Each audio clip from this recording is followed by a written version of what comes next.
नमस्कार मित्रांनो, मी प्राध्यापक कराड परत एकदा आपल्या सर्वांच्या सोबत आहे आणि आपल्या सर्वांच्या आपल्या कराड लॉ क्लासेसमध्ये मनापासून स्वागत करतो। तर मित्रांनो, महाराष्ट्रातले कानाकोपऱ्यातले बरेच विद्यार्थी माझ्या नंबरवर मला फोन करून बरेच प्रश्न विचारत असतात। तसेच बरेच लोक व्हॉट्सअप करून सुद्धा म्हणजे बरेच प्रश्न विचारत असतात। ह्या सगळ्या विद्यार्थ्यांच्या प्रश्नांचं आपण त्याच्यामध्ये निरासन करण्याचं एक काम आपण त्याच्यामध्ये आपल्या क्लासेसच्या सोबतच आपण त्याच्यामध्ये करत असतो। पण या प्रश्नांमधले काही कॉमन प्रश्न जे आहेत, ठीक आहे, हे ज्यावेळेस खूप जास्त प्रमाणामध्ये यायला लागतात त्यावेळेस आपण त्याच्यावर एक व्हिडिओ बनवून विद्यार्थ्यांसोबत एक संवाद साधण्याचा आपल्या ह्या चॅनलप्रमाणे आपण प्रयत्न करत असतो। तर तशाच प्रकारचे काही कॉमन प्रश्न आपण सगळ्यांचे आज आपण सोडवण्याचा प्रयत्न करणार आहोत।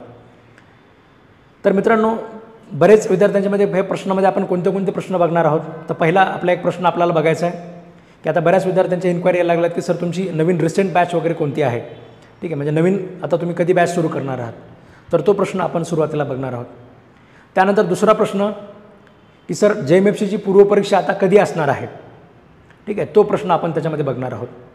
त्यानंतर तिसरा प्रश्न की सर मी आता 2 वर्ष झालं त्याच्यामध्ये JMFCचा तयारी करतो आहे, तर मी आता कोर्टात जाऊन प्रॅक्टिस करायला पाहिजे का, ठीक आहे, म्हणजे JMFCची तयारी करत असताना कोर्टात जाऊन प्रॅक्टिस करणं गरजेचं आहे का विदाऊट प्रॅक्टिस फक्त आणि फक्त JMFCची तयारी करून मी त्याच्यामध्ये JMFCची परीक्षा देऊ शकतो का, ठीक आहे। चौथा प्रश्न की सर परीक्षेची तयारी करत असताना मी आता तुमच्या पुण्याला तुमचे क्लासेस कुठे आहेत, ठीक आहे, तुमचे क्लासेस मी पुण्याला येऊनच करायला पाहिजे का, अशा प्रकारचे सुद्धा काही विद्यार्थ्यांचे प्रश्न आहेत, ठीक आहे। म्हणजे पूर्ण वेळ पुणेमध्ये बसून पुण्याच्या लायब्ररीमध्ये बसून मी तयारी करायला पाहिजे का मी माझ्या गावाकडल्या लायब्ररीमध्ये बसून सुद्धा तयारी करू शकतो, अशा प्रकारचे सुद्धा बऱ्याच विद्यार्थ्यांचे प्रश्न आपल्याला त्याच्यामध्ये विचारले जात आहेत।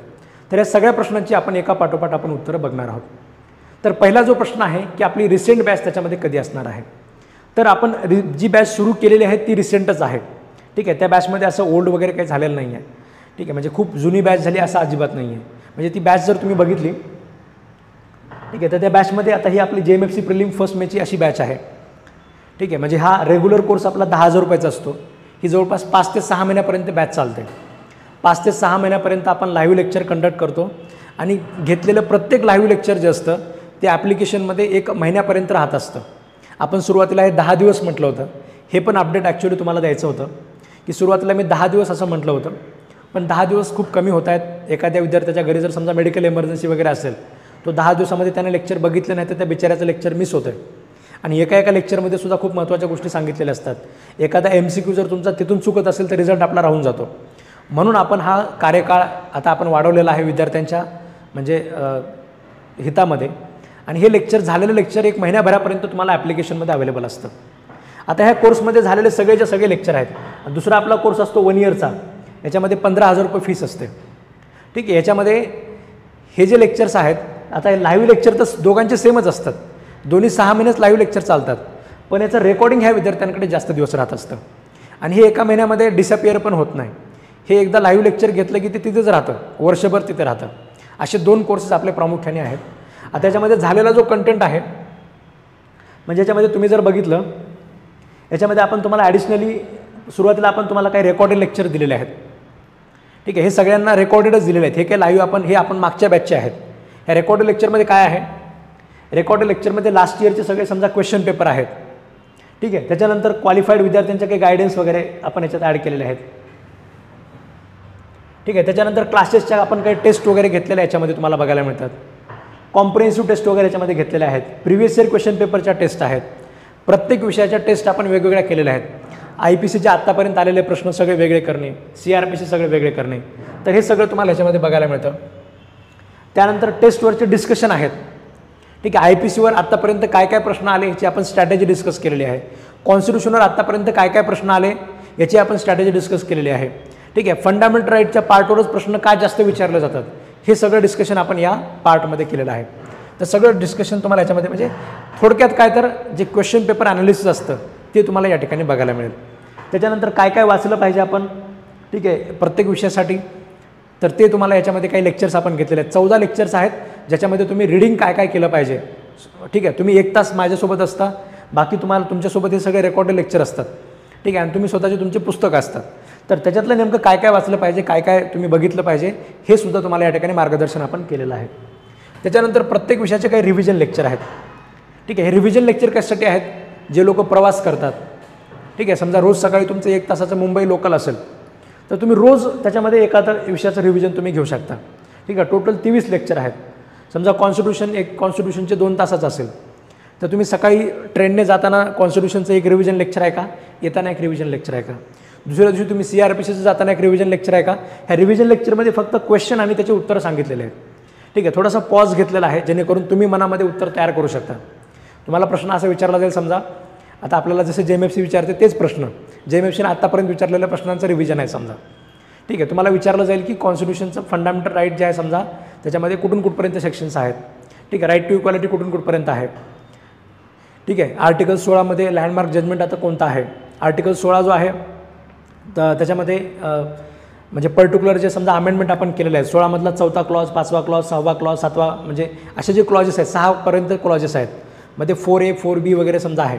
तर हे जे सगळे क्लॉजेस आहेत ते कुठल्या केसनुसार वगैरे आले, अशा प्रकारचे मी फक्त प्रश्न विचारलेत आणि त्याचे तुम्ही दिलेले उत्तर वगैरे ह्याच्यामध्ये रेकॉर्डेड आहेत.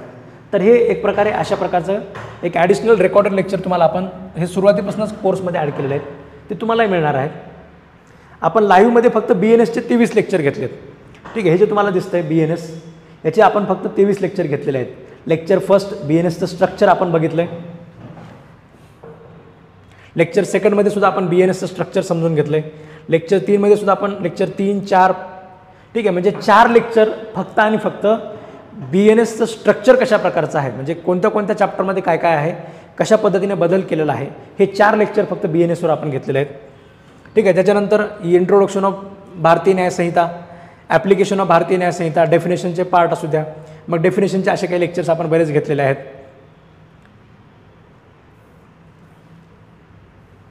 ठीक आहे, असं करत करत त्याच्यामध्ये आपण एक मिनिट हां, ठीक आहे, याच्या खालचे जरा ओपन होत नाही आहे. येस,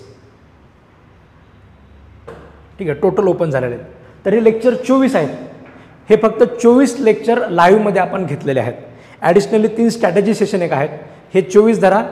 ठीक आहे, 25, 26, 27 आत्तापर्यंत आपण 27 लाईव्ह लेक्चर या बॅचमध्ये आपण घेतलेले आहेत. हे सगळेचे सगळे लेक्चर तुम्हाला रेकॉर्डिंगमध्ये मिळतील आणि तुम्ही तसे जॉईन केल्यापासून तुम्ही बरेच दिवस तुमच्या कोर्समध्ये ते राहतील सुद्धा. आणि हे 24 लेक्चर म्हणजे एक लेक्चर आपलं 45 मिनिटाचं असतं. फार तर फार तुम्ही त्याच्यामध्ये हे लेक्चर जे आहेत एक पुढच्या 4-5 दिवसामध्ये तुम्ही सगळा मागचा झालेला पोर्शन तुम्ही कव्हर करू शकता. आणि रोज संध्याकाळी 7 वाजता आपलं जे लाईव्ह सेशन असतं याच्यामध्ये मग तुम्ही रोजच्या रोज जॉईन करू शकता. ह्या बॅचच्या तुम्ही बरोबर येऊ शकता. तर 2024ची जी पूर्वपरीक्षा असणार आहे त्या पूर्वपरीक्षेसाठीच आपली ही बॅच सुरू झालेली आहे. ही बॅच तुम्ही आजही जॉईन करू शकता. 24 लेक्चर कव्हर करणं पुढच्या 4 दिवसामध्ये काही मोठी गोष्ट नाही आहे. तुम्ही ज्या मोमेंटला तुम्ही फीस जॉईन करा, म्हणजे फीस भराल, तुम्ही पेमेंट केले की तुम्हाला पुढच्या मिनिटामध्ये हे सगळे लेक्चर्स तुम्हाला मिळून जातील. ठीक आहे, तर हा झाला तुमचा पहिला प्रश्न की सर म्हणजे मी कधीपासून म्हणजे आपली नवीन बॅचबद्दलचं जे अपडेट आहे ते तुमचं याच्यामध्ये झालं. दुसरा प्रश्न, JMFCची पूर्वपरीक्षा त्याच्यामध्ये कधी असणार आहे. ठीक आहे, आता हा जो प्रश्न आहे आपले परीक्षा कंडक्ट करतं MPSC. MPSCच्या अध्यक्षांना सुद्धा या प्रश्नाचं उत्तर सध्या त्यांच्याकडे नाही आहे. ठीक आहे, दुसरा प्रश्न म्हणजे दुसरं कन्सल्टेशन घेतलं जातं आपल्या ऑनरेबल हायकोर्टाचं. तुमच्या क्वेश्चन पेपर काढायचं काम हायकोर्ट करतं, पेपर चेक करायचं काम डिस्ट्रिक्ट जजेस चेक करतात, इंटरव्ह्यू घ्यायचं काम समजा मेन आपला रोल हायकोर्टाचा असतो, कंडक्ट करायची बाकीची प्रोसिजर वगैरे MPSC करतं. तर ऑनरेबल हायकोर्टाच्या चीफ जस्टिसला सुद्धा सध्या या प्रश्नाचं उत्तर माहिती नाही आहे. MPSCच्या अध्यक्षांना सुद्धा माहिती नाही आहे. तुमच्या अपॉइंटमेंट ज्या गव्हर्नरच्या नावावर होते त्यांनासुद्धा या प्रश्नाचं उत्तर सध्या माहिती नाही आहे. म्हणजे हा प्रश्न असा आहे ज्याच्यावर अजून निर्णयच झालेला नाही आहे. ठीक आहे, की कधी तुमचा पेपर असणार आहे. पण मागच्या वर्षीचा अनुभव पाहता, ठीक आहे, ज्याच्यामध्ये एवढे दिवस एवढ्या लोकांनी रिट पिटिशन दाखल केलं ते पाहून आपण अंदाज एवढा लावू शकतो की या वर्षीच्या ज्या सँक्शन झालेल्या ज्या जागा आहेत 2024ला जागा सँक्शन झाल्यात का हे तर आपण गव्हर्नमेंट सर्क्युलर वगैरे आपण बघितलेले आहेत. ठीक आहे, कंटेम्प्ट पिटिशनच्या वगैरे सगळ्या प्रोसिडिंग मी तुम्हाला वेळोवेळी आपल्या व्हॉट्सअप ग्रुपमध्ये मी तुम्हाला अपडेट त्याचं दिलेलं आहे.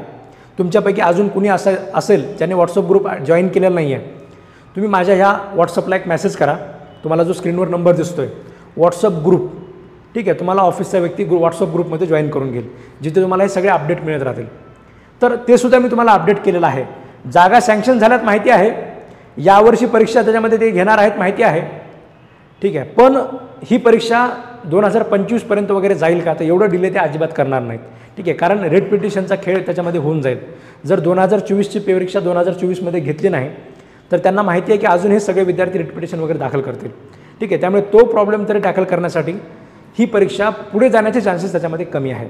असं एक आपण अंदाज बांधणे आपण त्याच्यामध्ये करू शकतो. मध्ये विधानसभा इलेक्शन आहे. विधानसभा इलेक्शनच्या आचारसंहितेच्या अगोदर तरी नोटिफिकेशन येईल. ठीक आहे, आणि मग परीक्षा त्याच्यामध्ये इलेक्शनच्या नंतर वगैरे असेल किंवा विधानसभेच्या इलेक्शनच्या नंतरच त्याच्यामध्ये तुम्हाला तुमची त्याच्यामध्ये परीक्षा होऊ शकते. जास्त चान्सेस कोणते असतात? जास्त चान्सेस कधीही, ठीक आहे, जर सरकारला जे सध्याचं जे सरकार आहे, जर जागा जर त्यांना काढायच्याच असतील तर जास्त चान्सेस कधी असे असतात की विधानसभेच्या आचारसंहितेच्या अगोदर आपण जाहिरात काढावी. ठीक आहे, जेणेकरून लोकांच्या मनातसुद्धा त्याच्यामध्ये सरकारबद्दलसुद्धा त्याच्यामध्ये एक चांगली भावना असते. ठीक आहे, तर चान्सेस असे असतील की तुमचे जास्त चान्सेस आचारसंहितेच्या अगोदर नोटिफिकेशन येऊ शकतं.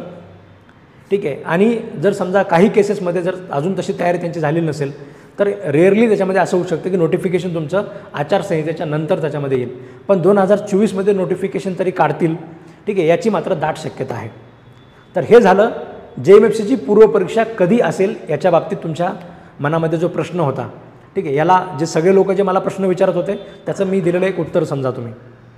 ठीक आहे, त्याच्यानंतरचा जो प्रश्न आहे जो आता सध्या त्याला मी पाहतो की जशी परीक्षा पुढे जात आहे मेन्सची परीक्षा, तशा बऱ्याच विद्यार्थ्यांच्या मनामध्ये हा प्रश्न खूप जास्त प्रमाणामध्ये उत्पन्न व्हायला लागलेला आहे की सर मी मेन्सचं तयारी करत आहे पण आता मी कोर्टाची प्रॅक्टिस करायला पाहिजे का. बरेच दिवस झालं त्याच्यामध्ये वाट पाहतोय पण परीक्षा काही होत नाही आहे. आता एकदम डिप्रेशन यायला लागलेलं आहे. फक्त आणि फक्त लायब्ररीमध्ये पुण्यामध्ये बसून अभ्यास करतोय. मग अशा वेळेस मी आता काय करायला पाहिजे. तर अशा लोकांसाठी सुद्धा मी तुम्हाला सांगेल, ठीक आहे, तुम्ही जर पूर्ण वेळ त्याच्यामध्ये, आणि बाकीचे सुद्धा जे विद्यार्थी जे आता यावेळेस मेन्सला नाही आहेत पण फक्त आणि फक्त लायब्ररीमध्ये बसून समजा ऑफलाईन पद्धतीने अभ्यास करतात, अशा लोकांसाठी ठीक आहे. चौथासुद्धा प्रश्न आपला हाच होता की मी ऑफलाईन पुण्याला येऊन क्लास करायला पाहिजे का. तर जे लोक असे आहेत जे नवीन आता लॉ वगैरे पास झालेले आहेत, जे विचार करत आहेत पुण्याला येऊन क्लास करण्याचा, तर या विद्यार्थ्यांसाठी सुद्धा या लोकांकडनं एक सबक आपल्याला घेता येईल. ठीक आहे, एक त्याच्यामध्ये म्हणजे काहीतरी शिकता येईल आपल्याला. ठीक आहे, प्रत्येक ठेस आपल्यालाच लागावी याच्यापेक्षा जे अगोदरचे जे जुने जे लोक आहेत त्यांच्याकडनं शिकलं पाहिजे. तर आपल्याला त्याच्यामध्ये जास्त ठेसा विनाकारण लागणार नाहीत. आपले आयुष्य ठेसा खाण्यामध्ये जाणार नाही. ठीक आहे, म्हणजे विनाकारण जिथे तिथे पडत शिकण्यापेक्षा आपणही तेच करत बसण्यापेक्षा जर लवकर यश मिळवायचं असेल आपल्याला व्यवस्थित पद्धतीने तर त्यांच्या चुका आपण अवॉइड केल्या पाहिजेत. तर JMFCची परीक्षा तयारी करत असताना पुण्याला येऊन ऑफलाईन तयारी करणं गरजेचं आहे का. तर पुण्याला जरी तुम्ही आले आणि पुण्याला येऊन जरी समजा तुम्ही तयारी करत असाल तर पुणेमध्ये तयारीची जी बॅच असते ती बॅच फक्त आणि फक्त 3 महिन्याची असते. ठीक आहे, हायेस्ट 4 महिन्याची बॅच असते. 4 महिन्यामध्ये 12 विषयांची तुमच्यावर तुम्ही जर समजा आपल्या क्लासेसची बॅच करत असाल, सध्याच्याला आपण ऑनलाईनच क्लास घेतो. ठीक आहे, ज्यावेळेस नोटिफिकेशन येतं आपली ऑफलाईन बॅच सुरू होते. मग ऑफलाईन बॅचमध्ये आम्ही एक AK-47 गन घेऊन येत असतो. AK-47 गनची आम्ही फक्त धडाधड आम्ही फायरिंग करत असतो. ठीक आहे, 3 महिन्यामध्ये तुमच्यावर, ठीक आहे, म्हणजे त्या AK-47च्या गनने आम्ही फक्त धडाधड फायरिंग करतो. फायरिंगमध्ये 12ला 12 विषय तुमच्यावर त्याच्यामध्ये फायर करून टाकले जातात. ठीक आहे, जे बाहेर 12 विषय आहेत तुमच्या डोक्यामध्ये जे घुसले ते घुसले, ठीक आहे, बाकीचे गेले ते गेले. ठीक आहे, 3 महिन्यामध्ये अशा पद्धतीने पळापळीमध्ये सगळेचे सगळे विषय आपण कव्हर करून घेण्याचा आपण प्रयत्न करत असतो. ठीक आहे, पण तुम्ही आता हे झालं ऑफलाईनच्या बॅचचं. मग यानंतर बॅच संपल्यानंतर, ठीक आहे, 3 महिन्यामध्ये 4 महिन्यामध्ये तुमची बॅच संपून गेली, त्यानंतर तुम्हाला फक्त लायब्ररीचाच आधार असतो. लायब्ररीमध्ये बसून तुम्ही फक्त अभ्यास करत असता. ठीक आहे, लायब्ररीमध्ये बसल्यानंतर नोटिफिकेशन समजा तुमचं नोटिफिकेशन आलेलं आहे, लगेच पेपर झाला. पेपर झाल्यानंतर आपलं 1 मार्कावरून राहिलं, 2 मार्कावरून राहिलं, 10 मार्कावरून राहिलं, 15 मार्कावरून राहिलं, असे प्रकार आपले त्याच्यामध्ये होत असतात. कारण 3 महिने 12 विषयांना न्याय कधीच देऊ शकत नाही. ठीक आहे, 12 विषय तुम्ही 3 वर्षामध्ये तुम्ही शिकलेला आहे, 5 वर्षामध्ये तुम्ही लॉ शिकलेला आहे, त्याच्यातले सगळे महत्त्वाचे विषय तुम्हाला आम्ही 3 महिन्यामध्ये शिकवतो. ठीक आहे, तर हे त्याच्यामध्ये ऑफलाईन बॅचमध्ये अशा प्रकारची परिस्थिती होत असते. तर ऑफलाईन बॅच म्हणजे खरं तर बॅच नसतेच, तो एक प्रकारचा क्रॅश कोर्स असतो. ठीक आहे, ज्याच्यामध्ये आपण तुमच्याकडनं 12,000 रुपये फीस घेतो. ते लेक्चर एकदा झालं, तुम्ही ऐकलं तर ऐकलं, नाही ऐकलं तर त्याचं रेकॉर्डिंग वगैरे तुम्हाला अजिबात मिळत नाही. ठीक आहे, तर अशा प्रकारे आपली ऑफलाईन पद्धतीची बॅच असते. आणि जे लोक समजा पुण्यामध्ये आतापासून समजा ऑफलाईन करायचा आग्रह करत आहेत त्या लोकांसाठी सांगेल, ठीक आहे, की मागची जी एक्झाम आहे, ठीक आहे, मागची जी मेन्सची परीक्षा आहे ती अजूनही त्याच्यामध्ये पेंडिंग आहे. ठीक आहे, जवळपास त्या विद्यार्थ्यांना त्याच्यामध्ये 2 वर्ष 2 वर्ष झालेले आहेत. ठीक आहे, अजून त्याच्यामध्ये एखादं वर्ष लागणार आहे. म्हणजे 3 वर्ष त्यांची फक्त आणि फक्त एका ज्युडिशरीच्या एका परीक्षेच्या अटेम्प्टमध्ये त्यांचे जात आहेत. ठीक आहे, 3 वर्ष गेल्यानंतर आता त्यांचे बाकीचे मित्र कोर्टाच्या प्रॅक्टिसमध्ये सेट झालेले आहेत. ठीक आहे, कुणी 10,000 महिन्याला कमावतं आहे, कुणी महिन्याला 15,000 कमावतं आहे, कुणी 5,000 का असं कमावतं आहे, पण घरच्याकडनं तरी पैसे मागवत नाही. ठीक आहे, तुम्ही 5,000 कमवा, 10,000 कमवा, 15,000 कमवा, कोर्टाच्या प्रॅक्टिसमध्ये तुम्ही जे करत आहात ॲटलिस्ट तुम्हाला घरून तरी पैसे मागायची गरज पडत नाही आहे. पण पुणेमध्ये जर समजा तुम्ही येऊन राहायचा जर तुम्ही प्रयत्न करत असाल, ठीक आहे, समजा मागच्या मेन्सचं एक्झाम्पल जर घेतलं, 2 वर्ष ऑलरेडी उलटलेले आहेत, 6 महिने परीक्षेची वाट बघण्यामध्ये गेले, 3 महिने समजा नोटिफिकेशन आल्यानंतर गेले. ठीक आहे, आणि ते 1 वर्ष लागलं होतं जवळपास. सप्टेंबरची बॅच आमची 1 वर्ष चालली होती, सप्टेंबरच्या अगोदर 1 वर्ष झालं होतं, म्हणजे एवढं त्याच्यामध्ये ऑलरेडी झाली होती बॅच. ठीक आहे, ऑनलाईनची जी बॅच होती ती. तर हे ऑलरेडी तुम्ही जर समजा महिन्याला जर तुम्ही 15,000 रुपये जर पकडले तर विचार करा 30 महिन्याचे किती पैसे होतात. ठीक आहे, 30 महिन्याचे 15,000 रुपयाच्या हिशोबाने तुम्ही पुण्याचा हिशोब लावा. औरंगाबादचे लोक जर हिशोब लावत असतील तर तुम्ही महिन्याचे 10,000 रुपये पकडा. म्हणजे मी तुम्हाला सांगतोय की एवढा खर्च आपण करतोय आणि हे खर्च करूनसुद्धा परीक्षा फक्त आणि फक्त पुढे जात आहे.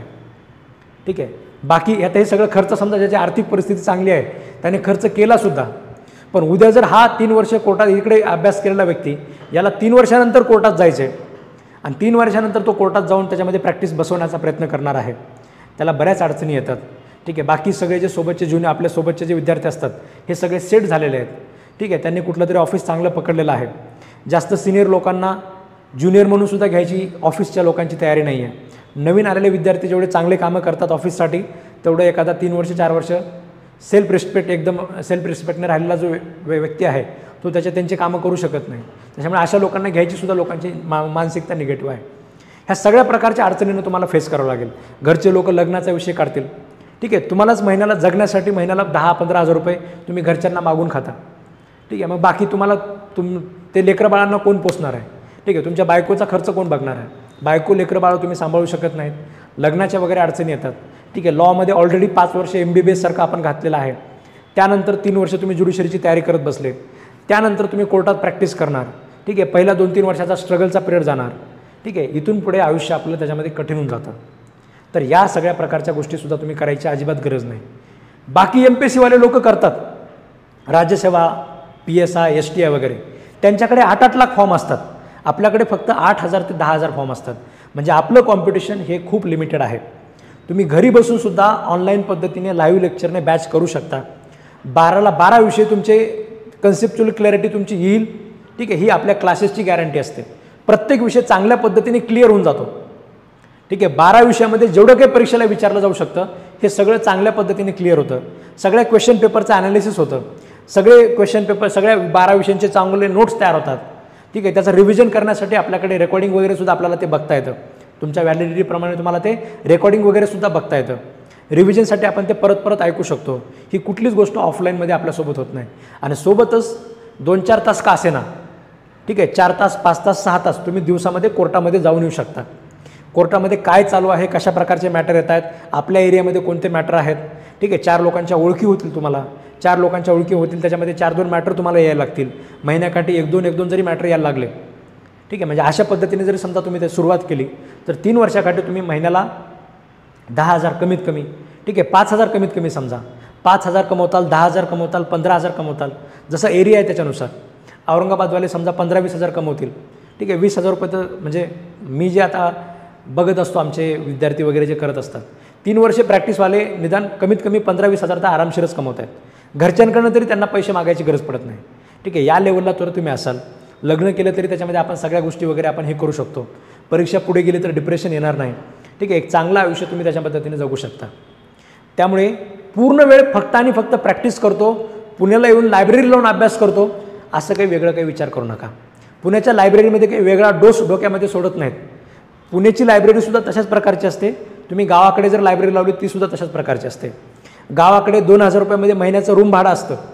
ठीक आहे, समजा तुम्ही जर एखाद्या औरंगाबादसारख्या ठिकाणी जरी तुम्ही राहायला गेले तर 2,000 रुपयामध्ये तुम्हाला चांगली रूम एखाद्या ठिकाणी मिळू शकते. म्हणजे दुसरे 2-3 विद्यार्थी जर 1-2 विद्यार्थी सोबत असतील तर. ठीक आहे, पुण्यामध्ये फक्त लायब्ररी लावायचे चार्जेस त्याच्यामध्ये 2,000 रुपयापर्यंत चार्जेस आहेत. फक्त लायब्ररी लावायचा चार्ज जर महिन्याचा 2,000 रुपये असेल आणि तुमचे 30 महिने जर तुम्ही काउंट करत असाल 60-70 हजार रुपये फक्त लायब्ररीचे होतात. बाकी राहायचा खर्च महिन्याचा 15,000 रुपये तुम्ही असं टोटल पकडा. म्हणजे एवढा सगळा खर्च करत बसणे, उलट परीक्षा लांबत जाणे, मानसिक त्रास होणे, ह्या सगळ्या गोष्टी, डिप्रेशनमध्ये जाणे, ह्या सगळ्यामध्ये अजिबात अभ्यास वगैरे होत नाही. ठीक आहे. पुण्याच्या एकदम म्हणजे वेगळ्या प्रकारचा सेल्फ रिस्पेक्ट माणसाला यायला लागतो. ठीक आहे. स्वतःला जज असल्यासारखं वाटायला लागतं. आणि ह्या पद्धतीने तुम्ही पुन्हा कोर्टात जाऊन ज्युनियर म्हणून सेट होणंसुद्धा अवघड आहे. ठीक आहे. ज्युनियर पद्धतीने जे कामं करावी लागतात शिकण्यासाठी, ही सगळी कामं करणंसुद्धा आपल्याला जड जातं. त्याच्यामुळे तुम्ही पूर्ण प्रॅक्टिस करून तुम्ही तयारी चांगल्या पद्धतीने करू शकता. दिवसात 5-6 तास तुम्ही कोर्टात जरी गेले तरीसुद्धा आपल्याकडे बाकीचे 5-6 तास राहतात. ह्या 5-6 तासामध्ये तुम्ही चांगल्या पद्धतीने तयारी करू शकता. अख्खा रविवार तुम्हाला मिळतो, सगळ्या पब्लिक हॉलिडेज तुम्हाला मिळतात, कोर्टाच्या सगळ्या सुट्ट्या तुम्हाला मिळतात. फक्त करायचं काय, ज्या मोमेंटला नोटिफिकेशन आलं, नोटिफिकेशन नंतर पुढचे 3 महिने तुम्हाला वेळ मिळणार आहे, त्या 3 महिन्यामध्ये मग तुम्ही लायब्ररीला शिफ्ट करा, काही प्रॉब्लेम नाही. ठीक आहे. त्या 3 महिन्यामध्ये तुम्ही लायब्ररीला शिफ्ट केलं तर काही अडचण येणार नाही. ठीक आहे. म्हणजे आपली इथे ऑफलाईन बॅच आपण पुण्यामध्ये तुम्ही घेऊ शकता. पण ऑफलाईन बॅचला सुद्धा तुम्हाला जर समजा इथे विनाकारण खर्च करायचा नसेल तर तुम्ही घरी बसूनसुद्धा ते लेक्चर चांगल्या पद्धतीने ऐकू शकता. ठीक आहे. तिथली कुठलीही लायब्ररी तुम्ही जॉईन करू शकता. पुण्यामध्ये ट्रॅव्हलिंगचा टायमिंगसुद्धा भयंकर वाढलेला आहे. म्हणजे पुण्यातल्या IT कंपन्या पुणे सोडून जात आहेत, का तर इथे ट्रॅफिकचा एवढा प्रॉब्लेम झालेला आहे. क्लासला यायचा 1 तास, जायचा 1 तास, 2 तास, रोजचे 2 तास जर एखादा व्यक्ती वेस्ट करत असेल तर त्याच्याकडे अभ्यासाला जर 2 महिने असतील तर जे घरी बसून अभ्यास करणारे विद्यार्थी आहेत, जे लेक्चर तेच ऐकत आहेत, कन्सेप्च्युअल क्लॅरिटी त्यांची तीच आहे, त्या लोकांकडे 1 महिना जास्त असतो. त्यांना अभ्यासाला 3 महिने मिळतात, तुम्हाला फक्त त्याच्यामध्ये 2च महिने मिळाले असतात. कारण 2 तास जायचे, घरी जाऊन 1 तास यायचा, इकडे आल्यानंतर घरी जाऊन 1-1.5 तास आराम करण्याचा, लगेच घरी जाऊन अभ्यास करावा वाटत नाही. ठीक आहे. कारण ट्रॅफिकचा म्हणजे काही एवढा चांगला त्रास नसतो तो. ठीक आहे. तर अशा प्रकारे तुमचं नुकसानसुद्धा होऊ शकतं. तर हा जो तुमचा शेवटचा प्रश्न होता की सर क्लास तुमचे ऑफलाईन करायला पाहिजे का ऑनलाईन करायला पाहिजे, घरी बसून ऑनलाईन चांगल्या पद्धतीने तुम्ही करू शकता. ठीक आहे. ज्या मोमेंटला लेक्चर सुरू झालं तोपर्यंत तुम्ही घरी बसून रिव्हिजन करू शकता. ऑफलाईन म्हणले की 1 तास प्रवास करावा लागतो, क्लासमध्ये आल्यानंतर 15 मिनिट मास्तराची वाट बघत बसायला लागते. ठीक आहे. 1-1.25 तास येण्याचा झाला, जायचा 1.25 तास आणि 1 तास आराम करण्याचा, 3-4 तास फक्त आणि फक्त येण्या जाण्यामध्ये आणि गप्पामध्ये जातात. चहा पाण्यामध्येच फक्त 3-4 तास जात असतात. तर हे 3-4 तास तुम्हाला अजिबात घालायची गरज नाही. सोबतच लाईव्ह लेक्चरचं रेकॉर्डिंगसुद्धा परत रिव्हिजनसाठी बघायला मिळतं, जे ऑफलाईनमध्ये तुम्हाला अजिबात मिळत नाही. फीससुद्धा 2,000 रुपये कमी असते. महिन्याला 15,000 रुपये अजिबात घालायची गरज नाही. डिप्रेशन अजिबात येत नाही. 3 वर्षामध्ये थोडंसं कोर्टाची प्रॅक्टिस वगैरे बघितली तर घरचे लोक जर बाकीच्या काही लग्न वगैरे काही म्हणत असतील तर लग्न करू शकता. स्वतःच्या पैशाने, स्वतःच्या घामा म्हणजे आपण जे कमवतोय त्याच्याने तुम्ही तुमची बायको लेकरंसुद्धा पोषू शकता. ठीक आहे. ह्या सगळ्या गोष्टी खूप मॅटर करतात. एका पर्टिक्युलर वय आल्यानंतर जर तुम्हाला समजा, म्हणजे मी बघत असतो हे सगळे विद्यार्थी, मला हे सगळे विद्यार्थी फोन करून सांगत असतात आणि ह्या विद्यार्थ्यांच्या सगळ्यांच्या अनुभवातून मी तुम्हाला सांगत आहे. मी स्वतः ते अजिबात फील केलेलं नाही आहे. मी ज्यावेळेस LLM कंप्लीट केलं होतं, LLM सोडल्याच्या नंतर LLMचा मार्कमूम आल्या मार्कमूम येण्याच्या किंबहुना 2-4 दिवस अगोदर मी असिस्टंट प्रोफेसर म्हणून युनिव्हर्सिटीमध्ये मी लागलेलो होतो. ठीक आहे. हे जी स्टेज आहे ज्याच्यामध्ये आपण आपलं शिक्षण संपवून 2-3 वर्ष आपण फक्त आणि फक्त त्याच्यामध्ये घरच्या लोकांकडनं पैसे मागतोय, ही स्टेज फार भयंकर आहे. याच्यामध्ये निगेटिव्हिटीमध्ये माणूस जात असतं आणि आयुष्याचे 1-1, 2-2, 3-3 वर्ष का घालायचे जर परीक्षेकडनं तुमची रिक्वायरमेंटच नाही आहे. ठीक आहे. 8 लाख फॉर्म कुठे आणि 8,000, 10,000 फॉर्म कुठे. प्रॅक्टिस करून दिवसाचे 4-5 तास अभ्यास करणारा माणूस JMFCमध्ये आरामशीर सक्सेस होऊ शकतो. ठीक आहे. फक्त योग्य मार्गदर्शन पाहिजे, जे तुम्हाला क्लासेसमध्ये घरी बसूनसुद्धा मिळतं. ठीक आहे. क्लासेसच्या 6 महिन्याची फीस 10,000 रुपये असते. 6 महिन्याची 10,000 रुपये फीस आहे. तुमच्या पुण्याला यायचं म्हटलं तर महिन्याला 15,000 रुपये खर्च करायला लागतात. ठीक आहे. एवढे सगळे खर्च करायची अजिबात गरज नाही. ठीक आहे. सेम मार्गदर्शन तुम्हाला घरी बसून चांगल्या पद्धतीने मिळतं.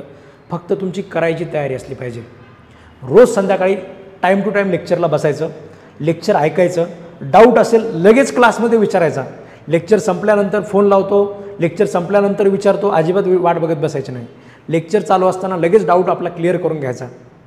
ठीक आहे. सगळे डाऊट क्लिअर करून घ्यायचे, प्रॉपर नोट्स मेंटेन ठेवायचे, प्रॉपर रिव्हिजन करायचं, रिव्हिजन सेशनमध्ये भाग घ्यायचा, मास्तर जे प्रश्न विचारतो त्याचे उत्तरं देण्याचा प्रयत्न करायचा. ठीक आहे. एवढं सगळं केलं तर दिवसभरामध्ये कोर्टामध्ये 2-4 तास तुम्ही फेरफटका जरी मारून आले तरीसुद्धा माणसाला बरंच प्रॅक्टिकल ज्ञान मिळत असतं. एखाद्या ऑफिस जरी तुम्ही जॉईन केलं, त्या ऑफिसमध्ये सुद्धा तुम्ही रोज 2-4 मॅटर जरी बघितले, रोज एकच मॅटर समजून जरी तुम्ही घेतलं तरीसुद्धा तुम्हाला 3 वर्षामध्ये प्रॅक्टिकल एक्सपिरियन्स बराच आपल्यासोबत गोळा होत असतो. हा जो एक्सपिरियन्स आहे तो तुम्हाला जगायला शिकवेल. ठीक आहे. तो एक्सपिरियन्स तुम्हाला त्याच्यामध्ये जगायला शिकवेल. त्यामुळे पूर्ण वेळ त्याच्यामध्ये कुठेतरी लायब्ररीत बसून अभ्यास करतो. ठीक आहे. म्हणजे ते तुमच्या गावाकडे लायब्ररी लावा. सकाळी समजा कोर्टात जाण्याच्या अगोदर 9पर्यंत लायब्ररीत बसा, 9 नंतर तुम्ही कोर्टात जा. ठीक आहे. जरा ऑफिस एकदम रशवाला जॉईन करण्यापेक्षा थोडं जरा कमी मॅटर असलेलं ऑफिस जॉईन करा. शेवटी दिवसातून एक मॅटर तरी बघायला मिळेल, तेवढं जरी असेल तरी सफिशियंट आहे. पण काही ना काही कोर्टामध्ये डायस कसा असतो, वकील कसे आर्ग्युमेंट करतात, काय परिस्थिती आहे, स्ट्रगल किती आहे, हे सगळं बघितल्याशिवाय तुम्हाला घरी बसून काही कळणार नाही. तर अशा पद्धतीने काही त्याच्यामध्ये तुम्ही प्रिपेअर होणार नाही किंवा तुम्हाला बाकी स्ट्रगलसोबत म्हणजे जगामध्ये हे जे प्रॅक्टिकल वर्ल्ड आहे त्या वर्ल्डमध्ये तुम्हाला एक दिवस फेस करावं लागणार आहे. त्यासाठी तुमची तयारी त्याच्यामध्ये होणार नाही. ठीक आहे. त्यामुळे तुम्ही जिथे आहात, मुंबईमध्ये कोर्टामध्ये तुम्हाला शेवटी प्रॅक्टिस करायची ना, कायम मुंबईमध्येच कोर्टामध्ये प्रॅक्टिस करा. एक संध्याकाळचं फक्त लेक्चर अटेंड करायचं आणि प्रॉपर सांगितल्याप्रमाणे चेकलिस्ट असते आपल्या क्लासची, ती चेकलिस्ट प्रॉपर मेंटेन ठेवायची, कुठलंच काही कमी पडू द्यायचं नाही. अशा पद्धतीने दिवसाचं आपलं अर्निंग पण करा आणि आपलं शेवटचं आपलं जे अल्टिमेट जे ध्येय आहे, जे स्वप्न आहे आपलं, त्या स्वप्नासाठी मग तुम्ही बाकीचा उरलेला वेळ तुम्ही द्या. ज्या महिला समजा घरगुती काम करत आहेत त्यांना तर ऑप्शनच नाही आहे ऑनलाईन क्लासशिवाय. ठीक आहे. त्यांनीसुद्धा असं निगेटिव्ह विचार करायची गरज नाही. ठीक आहे. कारण त्यांना 3 वर्षानंतर ह्या सगळ्या गोष्टी, आपल्या समाजाची रचना अशा प्रकारची आहे की महिलांना 3 वर्षानंतर ह्या गोष्टी समजा फेस करायची गरज पडणार नाही. पण त्या मुलींचं लग्न लावून दिलं जाईल. ठीक आहे. तर अशा मुलीसुद्धा मला फोन करून रडतात माझ्यापाशी की सर आता घरचे आता वेळ देत नाही आहेत, आता काय करावं काही कळत नाही आहे. ठीक आहे. 3 वर्ष झालं त्यांना थांबवलं आहे, पण आता लग्न मला करावंच लागणार आहे. ठीक आहे. तर अशा मुलींसाठी सुद्धा त्याच्यामध्ये जे आपण सांगतो तुम्हाला की जर आपला काही एक्सपिरियन्स असेल तर आपण त्या जीवावर त्याच्यामध्ये काहीतरी करू शकतो. पण जर पूर्ण वेळ तुम्ही फक्त आणि फक्त असा घातलेला असेल, ठीक आहे, म्हणजे लायब्ररीमध्ये बसून तुम्ही घातलेला असेल किंवा पुण्यामध्ये तुम्ही पुण्याच्या म्हणजे स्पर्धा परीक्षेच्या एरियामध्ये तुम्ही घातलेला असेल, तर तो वेळ तुम्हाला असा काही वेगळा त्याच्यामध्ये त्या वेळेचं काही वेगळं तुम्हाला मिळणार नाही. ठीक आहे. त्यामुळे थोडं प्रॅक्टिकल एक्सपिरियन्स प्रत्येक वकिलाला असला पाहिजे. नवीन जर तुमचा एकदम लॉ झालेला असेल, तुम्ही 5-6 महिने जर समजा फक्त आणि फक्त बॅच करायची आणि तुम्ही जर असं ठरवलं आणि दिवसभर सरांनी सांगितलेलं फक्त रिव्हिजन करायचं 5-6 महिन्यापर्यंत ठीक आहे. पण 5-6 महिन्यापर्यंत एकदा बॅच कंप्लीट झाल्यानंतर, तुमची पूर्ण बॅच झाल्यानंतर, ठीक आहे, मग तुम्ही त्याच्यानंतर पुन्हा रिव्हिजनसाठी सुद्धा जर फक्त लायब्ररीतच बसत असाल तर अशा वेळेस मात्र तुम्हाला ॲक्च्युअल वर्ल्डमध्ये तुम्हाला स्ट्रगल करायला त्याच्यामध्ये थोडंसं कठीण जाऊ शकतं. त्यामुळे तुम्ही थोडंसं कोर्टाच्या प्रॅक्टिसचा सुद्धा विचार करू शकता. 1 तास 2 तास 3 तास जरी कोर्टात जाऊन आलं तरीसुद्धा बऱ्याच गोष्टी आपल्याला शिकायला मिळतात. ते तरी तुम्ही त्याच्यामध्ये केलं पाहिजे. ठीक आहे. ऑफलाईन बॅच करायला पाहिजे का? काही गरज नाही. घरी बसूनही तुम्ही चांगल्या पद्धतीने तयारी करू शकता. ठीक आहे. आय होप की तुमच्या जे कॉमन क्वेश्चन जे मला विचारले जातात याचं मी तुम्हाला उत्तर देण्याचं सफिशियंट उत्तर देण्याचा प्रयत्न केलेला आहे. याच्या व्यतिरिक्त जरी तुम्हाला काही प्रश्न असेल, हा माझा नंबर आहे, तुम्ही याच्यावर फोन करू शकता. फोन केला तर मी पर्सनली सगळे फोन उचलत असतो. ठीक आहे. तुम्ही व्हॉट्सअपला मेसेज केला तर ऑफिसचा व्यक्ती उत्तर देत असतो. त्याला सांगितल्याप्रमाणेच तो उत्तर देतो. पण जर त्याला माहिती नसेल त्याच्यावर काय उत्तर द्यायचं तर तो माझ्याकडेच फॉरवर्ड करत असतो. त्याचं उत्तर तसं मीच देतो मग. ठीक आहे. त्याच्यामुळे तुम्हाला व्हॉट्सअपवर जरी मेसेज केला तरी तुम्हाला योग्यच गायडन्स मिळेल. तुम्ही फोन केला तर मग माझ्याशीच तुमचं संभाषण होईल. ठीक आहे. मी जरी रेकॉर्डिंगमध्ये असेल, लेक्चरमध्ये असेल, मी फोन उचलला नाही तर मी परत तुम्हाला कॉलबॅक तसा करतच असतो. ठीक आहे. पण तयारी तुम्ही अशा पद्धतीने एकंदरीत चांगल्या पद्धतीने तुम्ही करू शकता. शेवटी JMFC आपलं म्हणजे ध्येय असतं. ठीक आहे. आपल्या सगळ्यांचंच ध्येय आहे. पण ध्येय असतानासुद्धा त्या ध्येयासाठी आपण त्याच्यामध्ये धडपड करत असतो. पण धडपड करत असतानासुद्धा आपला मार्ग चुकला नाही पाहिजे. ठीक आहे. तुमचं JMFC ध्येय आहे, मला दुसरं काहीच करायचं नाही. ठीक आहे. असं म्हणून तुम्ही जर प्रॅक्टिस करत असाल, उद्या कधीतरी वेगळा काळ आपल्या नशिबाला येऊ शकतो. समजा ही अशा पद्धतीने जे झालं 1.5-1.5 2-2 वर्ष त्याच्यामध्ये परीक्षा पुढे जाते आणि समजा ह्या परीक्षेमध्ये तुमचा मेन्समध्ये क्लिअर झालं नाही समजा, ठीक आहे, किंवा इंटरव्ह्यूमध्ये तुमचं क्लिअर झालं नाही, मग पुढची परीक्षेची तुम्हाला तयारी करायची आहे. ठीक आहे. पंढरीची वारी परत पुढच्या वारी तुम्हाला करायची आहे. पुढच्या परीक्षेमध्ये सुद्धा प्रिलिमला वेळ लागला, मेन्सला वेळ लागला, अजून समजा 2, 2.5-3 वर्ष तुमच्या ह्याच्यात गेले, 4 वर्ष जर समजा तुमच्या ह्याच्यात गेली, एका परीक्षेसाठी 3 वर्ष जात आहेत, दुसऱ्या परीक्षेसाठी समजा तुमचं अजून एखादं वर्ष गेलं, 4 वर्ष गेले आणि 4 वर्षानंतर तुम्ही अजून एकही रुपये कमवत नाही आहेत. ठीक आहे. तुम्हाला घरच्यांकडूनच पैसे मागावे लागतात. अशा प्रकारची जर परिस्थिती असेल तर त्याचा मनावर सुद्धा परिणाम होत असतो. ठीक आहे. मेंटल डिप्रेशनमध्ये जायची गरज नाही. ठीक आहे. कुणाच्या घरच्या लोकांना पैसे मागणं, ठीक आहे, हेही काही एवढी अशी चांगली गोष्ट नसते. तुमचं शिक्षणापर्यंत त्या लोकांनी तुमचा खर्च केलेला आहे, त्याच्यानंतरसुद्धा तुम्ही जर घरच्या लोकांना पैसेच मागायचा विचार करताय तर तीही काही अशी चांगली गोष्ट नसते. थोडंसं आपलं काहीतरी तुम्ही असं काम वगैरे किंवा कोर्टाची प्रॅक्टिस वगैरे तुम्ही करू शकता साईड बाय साईड आणि त्या पद्धतीने सुद्धा तुम्ही JMFCची तयारी चांगल्या पद्धतीने करू शकता. ठीक आहे. 10,000 रुपये 6 महिन्याची फीस क्लासची भरणं स्वतःच्या पैशावर सुद्धा तुम्हाला पॉसिबल आहे, स्वतःच्या इन्कमवर सुद्धा पॉसिबल आहे, अगदी तोडक्या इन्कममध्ये सुद्धा. ठीक आहे. जरी आपण प्रॅक्टिस करत असो, तोडकं जरी इन्कम असेल त्याच्यामध्ये सुद्धा पॉसिबल आहे. पण पुणेमध्ये येऊन राहतो आणि एवढे पैसे खर्च करतो आणि अशा पद्धतीने तयारी करतो, हा सगळा चोचले हे सगळे करायची अजिबात गरज नाही. ठीक आहे. निवांत जिथे आहात तिथे चांगल्या पद्धतीने तयारी करा. काही अडचण आली तर त्याच्यामध्ये मी तुम्हाला असतोच अवेलेबल. कुठलं जरी समजा कन्सेप्च्युअल क्लॅरिटी असेल, काही जरी समजा डाऊट क्लिअर करायचा असेल तर तुम्ही मला कधीही फोन करू शकता. व्हॉट्सअपला तुम्ही विचारू शकता. लाईव्ह लेक्चर चालू असताना तुम्ही काय त्याच्यामध्ये प्रश्न विचारू शकता. त्यामुळे पुण्याला आल्यानंतर काहीतरी वेगळं होतं अशा प्रकारचं डोक्यात अजिबात आणू नका. ठीक आहे. जिथे आहात तिथून तुम्ही चांगल्या पद्धतीने तयारी करू शकता. रिसेंट बॅच पण मी तुम्हाला सांगितलेली आहे, ती बॅच तुम्ही जॉईन करू शकता. ठीक आहे. याच्या व्यतिरिक्त जर काय असेल तर तुम्ही मला फोन करून नक्कीच विचारा. आणि तुम्ही जर हे चॅनल सबस्क्राईब केलं नसेल तर सबस्क्राईब करून ठेवा. तुमच्या अशाच प्रकारचे डाऊट क्लिअर करण्यासाठी आपण असे नवीन नवीन व्हिडिओ त्याच्यामध्ये आपण टाकत असतो. नवीन लॉमधल्या ज्या काही अपॉर्च्युनिटीज असतात, सध्या सेबीची जाहिरात आलेली आहे. जागा कमी आहेत, 5च जागा आहेत फक्त. ज्यांना टायपिंग वगैरे चांगलं जमतं, ठीक आहे, तर त्यांच्यासाठी तुम्ही ते फॉर्म भरू शकता. म्हणजे टायपिंगची स्पीड पण लागते, ते क्वेश्चन आन्सर तुम्हाला हे करायला. म्हणजे काही तो डिस्क्रिप्टिव्ह पण पेपर आहे, तो कम्प्युटरवरच होणार आहे. तर तसं जर सगळं असेल, आपलं 2 वर्षाचं प्रॅक्टिस असेल तर तुम्ही सेबीची जाहिरात पण त्याच्यामध्ये ट्राय करू शकता. ठीक आहे. संधी जरा कमी आहे, म्हणजे अपॉर्च्युनिटी थोडी जरा लहान आहे, पण शेवटी म्हणजे प्रयत्न करणाऱ्यांसाठी काही कमी वगैरे नसतं. ज्याला प्रयत्न करायचा त्याच्यासाठी 1 जागा 2 जागा अशा जागांचा तो विचार करत नाही. ठीक आहे. पूर्णपणे तयारीनिशी तुम्ही त्याच्यामध्ये लागू शकता. ठीक आहे. धन्यवाद मित्रांनो.